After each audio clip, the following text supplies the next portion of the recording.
So next subsection B, moving wet fabric. So wet fabric, as we understand, could be muktzah, right? I mean, it's not muktzah because muktzah is right. Muktzah, as we explained before, it's something set like before was in this category, right? In the stage of from the sunset until the nightfall. But this is not. This is the wet fabric is a new situation, right? That this wet fabric, where towels, like it was dry on after like from sunset until the nightfall. Ben HaShem Ashos, so it is not muktzah, but we're going to treat as muktzah. Why? Because it's dangerous. Because a person might wring it out. So that's the issue. Okay, so subsection B. Okay, and it says moving wet fabric to ensure that people would not come to wring out when the wet garments on Shabbos. Sages decreed this, that saturated fabric should not be used or moved at all, like muktzah. However, this pertains only to fabric that one would be inclined to wring out. Thus, it is only under the following conditions that fabric may not be moved. Okay.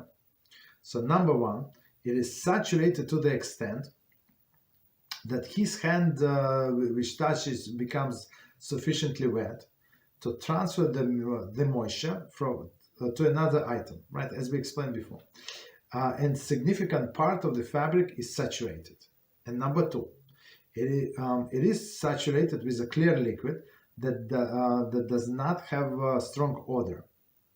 Okay. And number three, it is a type of fabric that one cares to wring out and not leave saturated, like clothes. Okay. Let me just quickly see. Okay, so we continue. In other cases, the fabric may be moved. So we're talking about cases when it cannot be moved. In other, we can. So again, our goal, to have like a goal in mind.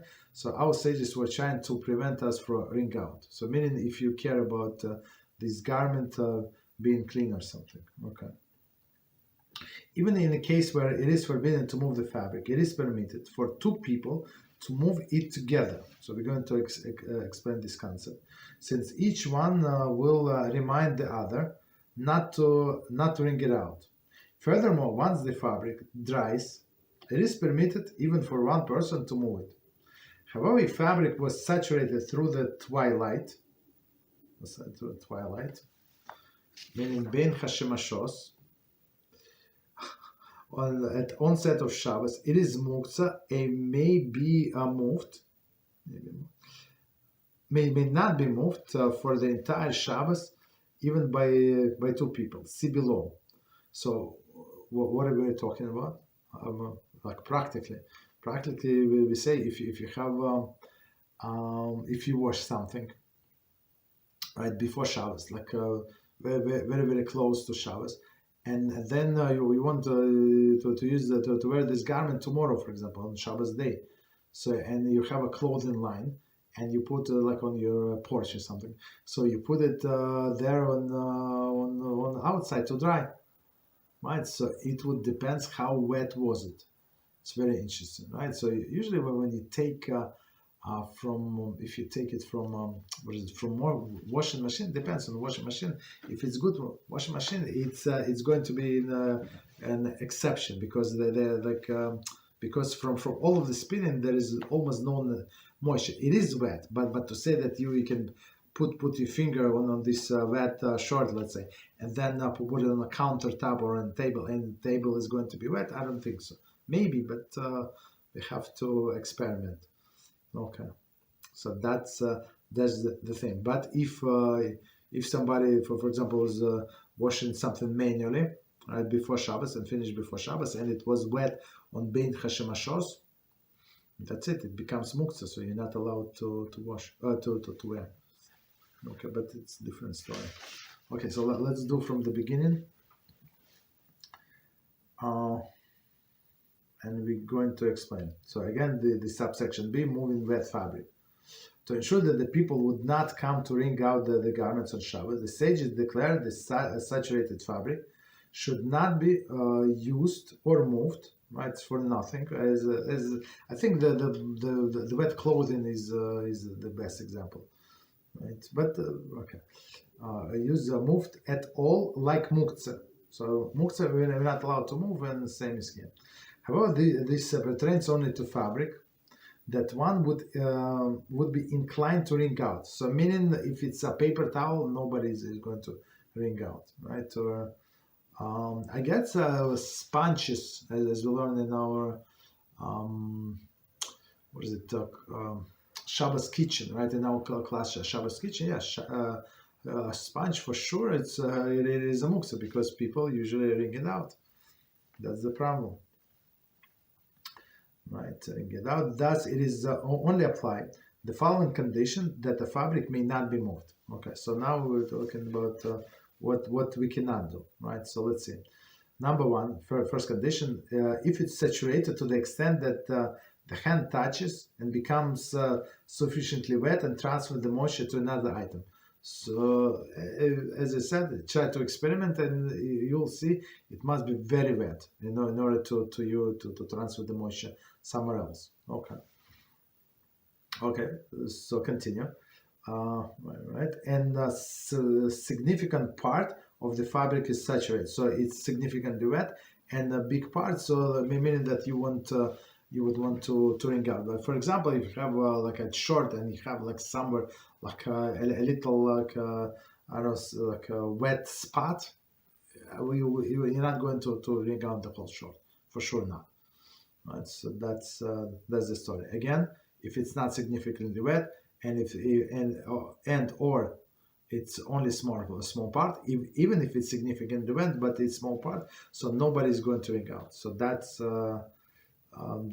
first example. And second is it is saturated with a clear liquid that does not have a strong odor.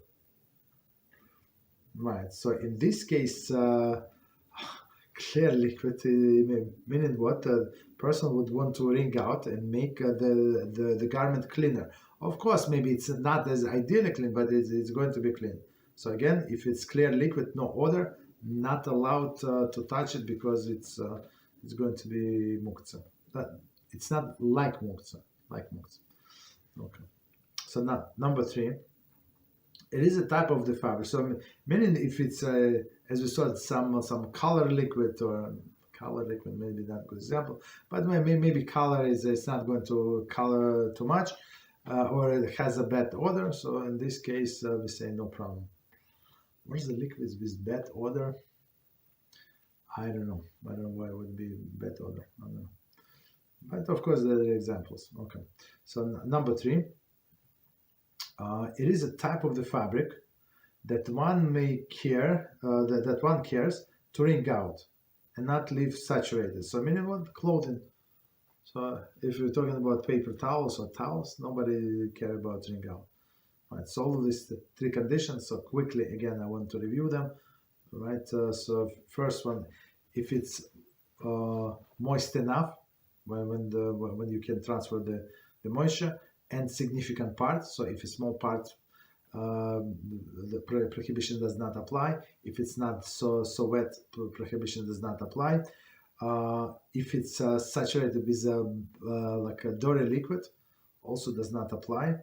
Only with clean liquid. And the third one is something significant. This thing that is wet is something significant, as clothing, of course.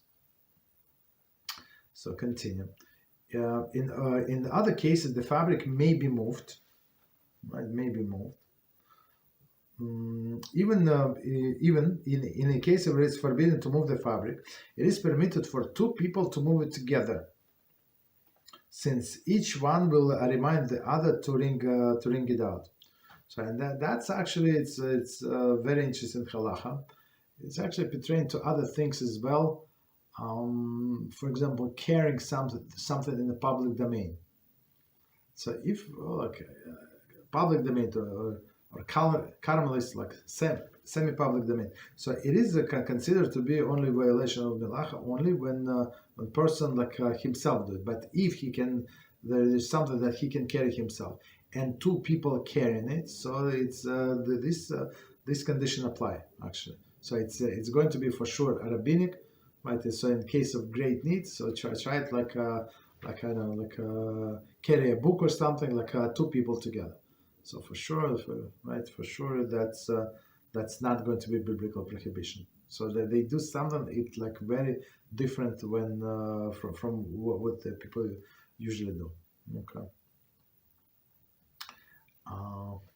Right. Just 1 second. Right, and here he gives another a little different explanation that when two people are doing something that one of them would remind the other. Okay. If furthermore, once the fabric dries, right, it is permitted even for a person to move it. So meaning, so our concern was that the person would wring out if it's dried. There's nothing to wring out, right? So there is no problem. And plus, like if he moves it, he's not going to make it any cleaner. Okay. However, if fabric was saturated throughout the twilight, so meaning like as we said, ben hashemashos from a sunset until the nightfall. I think if I remember correctly, so it must be the whole bench hashemashos. So if it would dry in the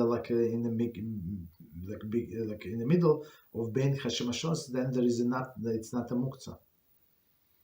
So meaning if it's very hot, like summer, right? It's very hot outside, and you put something like that to dry, and it dried like let's say you put something before Shabbos, like half an hour before Shabbos, and then the nightfall, let's say 1.5 hours from that time, approximately. Right? So if it dried in 45 minutes, that's it. You can use this garment. There is no problem.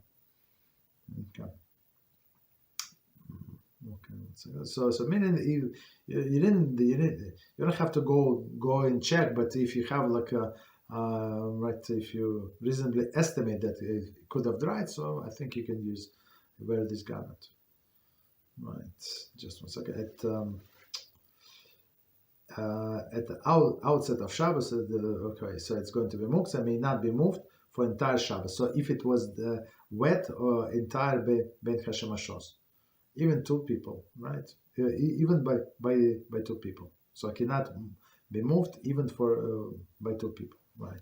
So it's actually said is somebody reads the Talmud, I think in Brachas it says in other places that you're not allowed to laundry on Friday, right? It was actually one of the decree that from Ezra HaSofer. He did, I don't know, I think it was 10 decrees or 7 decrees, I don't exactly remember, but that was one of them. So you're not allowed to laundry on Friday, but the explanation was that people were very poor, people who came from Babylonia. Rich people stayed there. Back in Babylonia, he said, "Yeah, you go. We're going to send you money. Don't worry. You go build Beis Hamikdash. We'll come." Right, and people were very poor, and many of them have only one set of garments, so they would do laundry when on a Friday, and sometimes like people were like did not have watches, and were not careful, and often sometimes they would wear these wet garments, or they do wring out like on Shabbos, which is completely forbidden. That's why he said do it, or they would even do the laundry on Shabbos. Why? Because they would work on Friday very late, right, to even after afternoon, right, and then after they do all the preparation for Shabbos, they want to wash the clothes, and so it's too late. So he said do it on Thursday. But today, since we have all of the washing machine and dries, there is no problem even on Friday to wash. Of course, it's preferable that you have everything before Shabbos, but technically, you're not going to violate anything if you do it on Friday itself, even close to Ben Hashemashos. Right. I mean, so proper to have to finish before before the lighting of the candles, but even if not, there is no problem. Okay, but no problem, but we have to be careful.